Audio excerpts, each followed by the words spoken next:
This is how to fix your slice. I'm talking grip, I'm talking shaft, I'm talking club head, and I'm talking technique. Slice.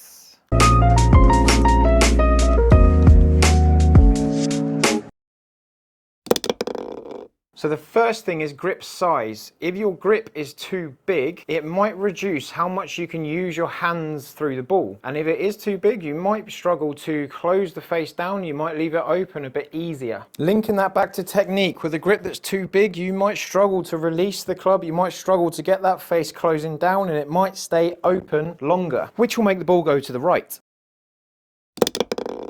Secondly, there's how you hold the golf club. So if your hands are more around this way and round here and your right hand's further over, you might find it very easy to open the face through impact and might struggle to close the face down when you hit the golf ball. If your grip was stronger, so your left hand more over this way and your right hand more over this way, you might find it easier to shut the face down through impact, might find it harder to keep the face open. So with a weak grip on the left hand and a weak grip on the right hand, I'm over here.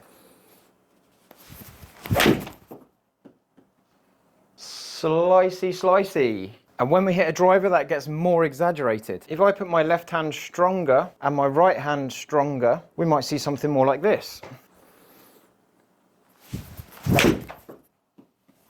No more slicey slicey. That could certainly help, but grip changes always feel horrible. One way I like to do this is to shut the face, put the grip on normally, and then bring the face back, which strengthens my hands. Closed. Grip, open, go.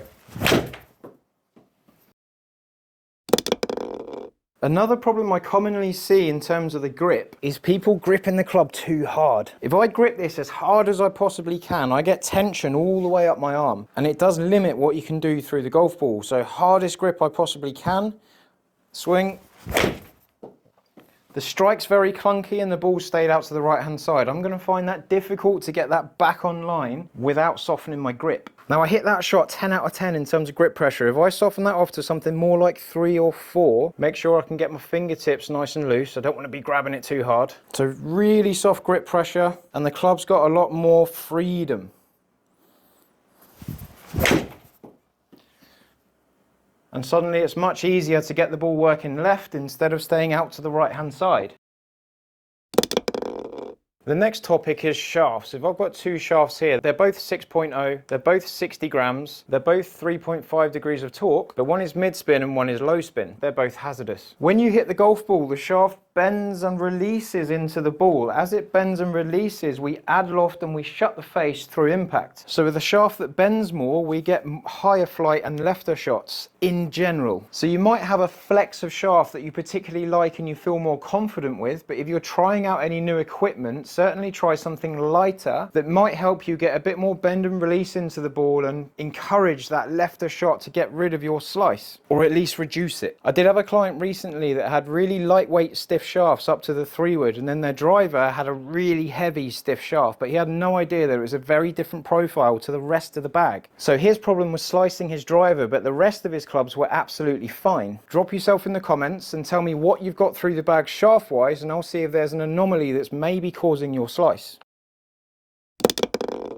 Same for iron shafts. We've got two stiff flex shafts, but this one is 120 grams and this one is less than 100 grams, so more than 20 grams lighter when we go here. That lighter shaft will bend and release into the ball a bit more, give us a bit more height and a bit more left bias compared to that heavier shaft. Or you could even go one step further and try graphite. Don't let your ego get in the way of your golf ball getting on target.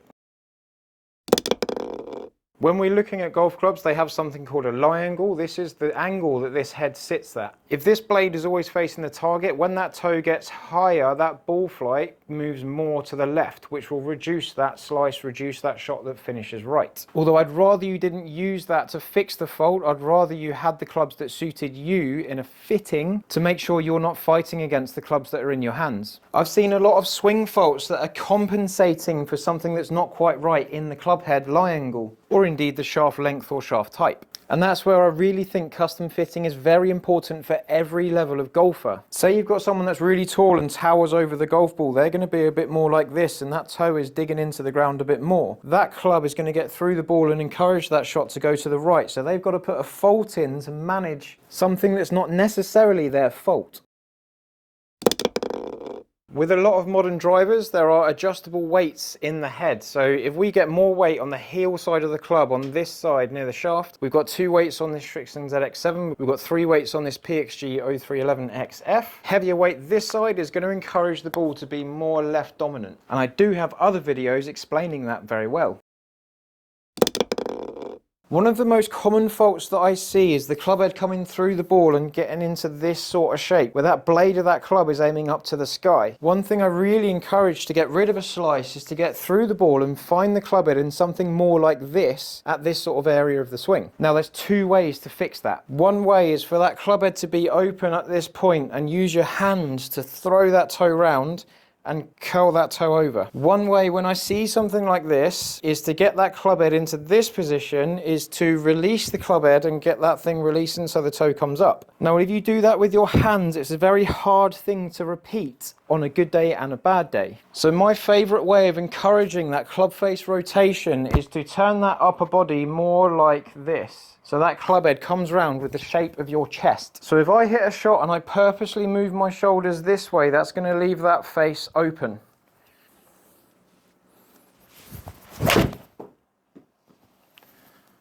There we go, a push slice.